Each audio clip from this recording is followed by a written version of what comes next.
What's up guys, ayan ay samahin niyo na naman ako dito sa bukid, dito sa ating panibagong araw, panibagong vlog na naman. Ayan guys, at andito na tayo sa ating maisan. Ayan yung tinapos natin kahapon, ayan. At may hindi pa tayo tinapos dito, kaya tatapusin lang natin. At bago nga ang lahat ay syempre bibigyan muna natin ng pagkain yung ating mga baka. Ayan. Unti-untiin lang natin yung pagtataraw dito sa ating maisan, matatapos din yan. At ayan nga mga lods, dito na tayo sa ating baka. Ayan. Ayun pa yung isa. At dito lang din tayo kukuha ng pagkain nila. Ayan. Dito sa maisan ni Bianan. Ayan. At dito na nga tayo kukuha ng pagkain ng ating mga baka. Gagamitan din natin ng gapas kasi pag kamay pa natin yung gagamitin natin, masusugatan yung kamay natin. Kaya gapas na lang.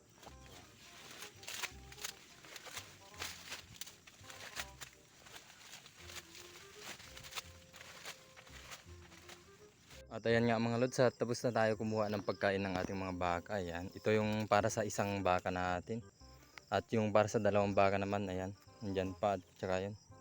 At uunahin muna natin yung isang baka natin dun. Kaya ibibigay na natin to.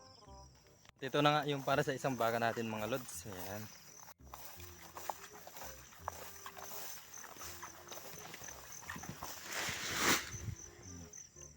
Ayan, ay may pagkain na naman yung baka natin dito.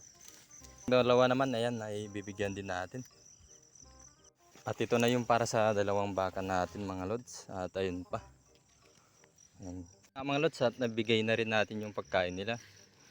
Ayan. Nakakatuwang tignan kasi siyempre mabubusog na naman yung mga baka natin. Ayun yung isa, kumakain na rin.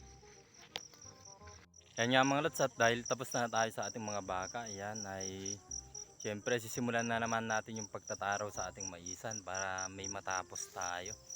Kaya let's go guys. Nandyan nga yung baba na tinapos natin nung nakarang araw, ayan. At papunta nga dito sa taas, unti-untiin natin tapusin.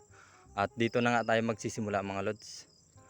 Ayan, maganda kasi pag nagtataraw, tinatarawan yung mais para kahit papaano ay hindi siya matumba kapag may malakas na hangin. Yan guys, ay magtataraw muna ako. At dahil nga limitado lang yung oras natin, ayan ay may natapos naman tayo. Ayan. Medyo malawak na yung natapos natin hanggang dito sa dulo.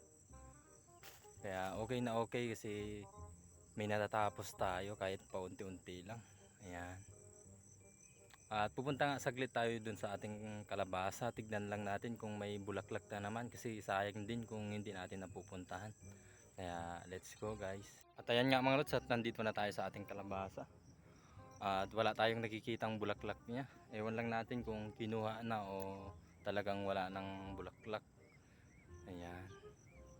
At ayan nga mga lods, at wala tayong nakuhang bulaklak. Kaya ayan, ay uwi na rin tayo. At maraming salamat na naman sa inyong suporta at saka sa inyong panonood. At God bless po sa inyong lahat. Bye bye.